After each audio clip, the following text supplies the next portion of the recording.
In a world that never stops spinning, where noise fills every corner of our minds, and chaos seems to seep into every moment of our existence, How to Cultivate Inner Calm in Chaos invites us to step back, not as an act of escape, but as an act of awakening.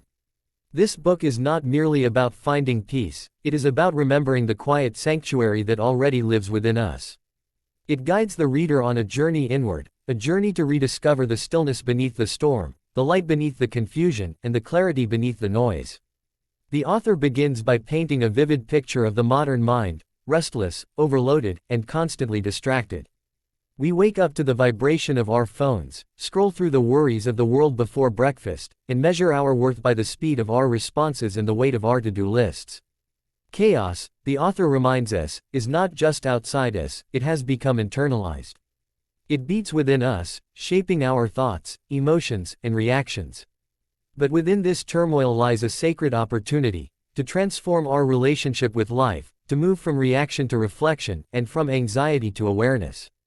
The book's first lesson is about awareness, the art of observing without judgment. The author invites us to imagine a lake. When its surface is disturbed, it cannot reflect the beauty of the sky. But when it is still, it mirrors everything clearly. Our minds are the same. Calm is not something we achieve by controlling life, it is something that emerges naturally when we stop fighting with what is. One of the stories the author shares is of a man named Arjun, who worked in a high-pressure corporate job. He constantly battled deadlines, criticism, and the fear of failure. He believed calm would come once he had control over everything around him, his boss, his schedule, his success. But the more he chased control, the more he lost his peace. Only when he began to observe his thoughts rather than be consumed by them did something shift. He learned to pause, breathe, and let go of the need to fix every storm. Slowly, chaos still surrounded him, but it no longer ruled him. This transformation illustrates the essence of the book. Calm is not the absence of storms, but the mastery of sailing through them. Another powerful insight comes from the exploration of acceptance. Many of us resist what we cannot change, believing that resistance protects us. But resistance is the birthplace of inner tension.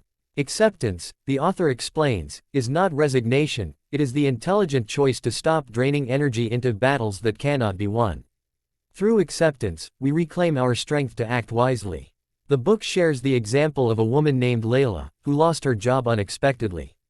For weeks, she drowned in frustration and fear. But the moment she stopped asking, "Why me?"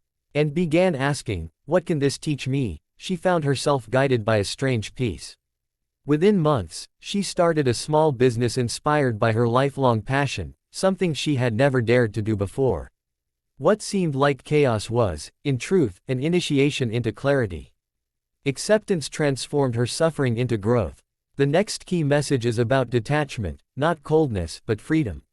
We often tie our inner peace to external outcomes, success, approval, possessions, relationships. But when those things waver, as they inevitably do, our sense of calm collapses. The book gently reminds us that peace dependent on circumstances is fragile, true peace is anchored in being. The author likens detachment to standing on the shore while waves crash before you. You do not try to stop the waves, you simply recognize that you are not the ocean, you are the witness of it. This distinction is life-changing. When you stop identifying with every emotion or event, chaos loses its power to control you. The author shares another moving story, that of a young artist named Rohan who faced constant rejection. Every criticism pierced him deeply because he had tied his self-worth to validation. Through mindfulness, he learned to detach, not from his art, but from the need for it to define him. He realized that his art was an expression, not a measurement. When he began creating without fear of judgment, his work became more authentic, more alive. The lesson here is profound. The moment we stop clinging to outcomes, our energy flows effortlessly toward what truly matters.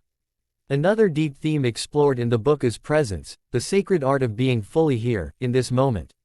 The chaos of life thrives on distraction, on dragging us into memories of the past or worries about the future. Presence is the bridge that brings us back home. The author encourages the practice of small pauses throughout the day, taking a conscious breath, observing one's surroundings, feeling gratitude for a single simple thing. Over time, these moments build a deeper connection with life. One passage beautifully describes how a monk, during a war, remained serene amidst the ruins of his monastery. When asked how he could remain peaceful when everything he built was destroyed, he said, "I did not build peace in walls, I built it in my heart, and that cannot be burned." This story reminds us that peace is not about perfect conditions, it is about the inner space we cultivate. Presence turns every act, eating, walking, speaking, into meditation. And through this, chaos begins to dissolve into quiet meaning. Midway through the book, the author discusses the importance of compassion, both toward others and toward oneself. Chaos often arises not just from external disorder, but from the inner war we wage against ourselves, our mistakes, regrets, and unmet expectations. The author urges readers to treat themselves with the same tenderness they would offer a wounded friend. Real calm cannot grow in soil hardened by self-criticism. It requires the warmth of forgiveness. There's a poignant moment described in the book where a woman grieving the loss of her husband finds herself tormented by guilt for not doing enough. Through therapy and meditation, she begins to whisper gentle affirmations to herself each morning. "I did my best. I am still learning to live." Over time, her inner dialogue changes, and so does her energy. She realizes that peace is not about erasing pain, it is about embracing it with kindness. Through compassion, she rebuilds her connection with life, one breath at a time. In another chapter, the book turns toward simplicity, a return to what is essential. The author reveals how complexity fuels chaos. Our minds, cluttered with desires, comparisons, and endless goals, leave no room for peace. By simplifying, decluttering not just our homes but our thoughts, we begin to breathe again. Simplicity, the author explains, is not poverty, it is richness without excess. It is choosing clarity over complication, essence over noise. One of the most memorable examples is that of an entrepreneur who gave up half of his projects to focus on one meaningful mission, helping small farmers thrive. He found that with fewer pursuits came deeper satisfaction. When we learn to do less with more love, we find calm not because life slows down, but because our hearts do.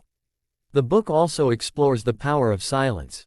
In silence, the author says, we meet ourselves. We realize how much energy we lose by constantly speaking, explaining, defending, or reacting.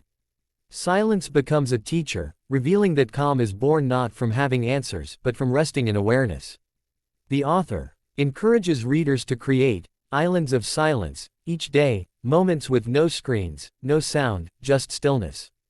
It is in these quiet intervals that wisdom whispers. As the journey nears its end, the author introduces the final insight: trust. To cultivate inner calm, we must learn to trust life's unfolding. Chaos is often a disguise for divine rearrangement. What we see as disorder may actually be the universe moving us toward alignment. The book concludes with the story of an old sailor who, when caught in a violent storm, stopped fighting the waves and allowed the wind to carry his boat naturally. He survived, not through resistance, but through surrender. His calm was not passivity, it was faith. Likewise, when we trust the flow of life, we discover that we are always being guided toward growth, even when the path is unclear. In the closing pages, the author leaves the reader with a timeless truth: calm is a choice we renew every day. It does not mean the absence of problems, it means the presence of perspective. It means meeting chaos with grace, failure with faith, and uncertainty with love. Inner calm is not found by seeking control, but by surrendering to a deeper intelligence that knows what is right for our evolution. As you finish this book, you realize that calm is not something to be chased, it is something to be remembered. It has always been within you, quietly waiting beneath the noise. The storms will still come, but you will no longer be the same. You will have learned to breathe amid the thunder, to listen beyond the noise, and to trust the rhythm of your own heart. And in that rhythm, you will find peace, unshakable, silent, radiant peace.